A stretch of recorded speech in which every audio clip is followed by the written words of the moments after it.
Біздің республикада репрессия тартылғын шуның саны 6 мыңға шағын. Оларның арызында 5 мың азыры кізі шоқ етіргін. Ана оларына хажында шон ыржы затып саналғын, прозы шоқ кізлерінің атар зақсқа керір бөгінің сығарлығын құмыртқы кенделері.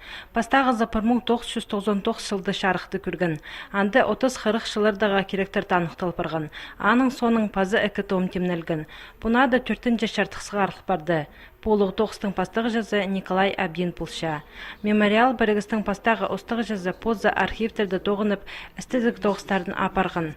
Хазының хаты қолына кіргін сөберлерінің, оларының өлізінің танызып, Николай Степанович үскендінің түстік жазы пазы редакторы болған. 4-ші шартықты сығарырға олмаңнан ман.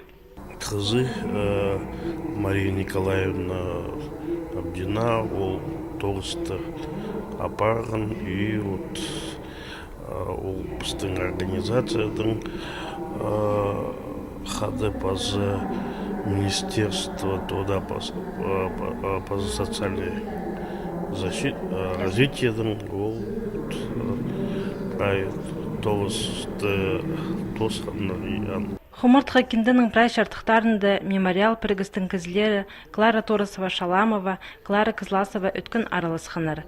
Олар қорғыстық керектерінің керешелері пұлшалар. Ол тұстың сейдігін көрген олығыларының қары қалынынды, амда тұрша бабаларының қалғынжы көрізі, олардың арық сағызы. Михаил Торосовның Роман Кызласовтың дынары 1938 жылды өсіліп барған. Ол қорғысқа аймақ шонар орынған. Олардың палолары, ол тұстың керешелері Хумыртқа кендінің 4-ші шардығының өн матырлары бұлшалар. Танықтырғы керек, тарханың пөкезегіні амғы шетолыз алынжы қайық айландырсықты.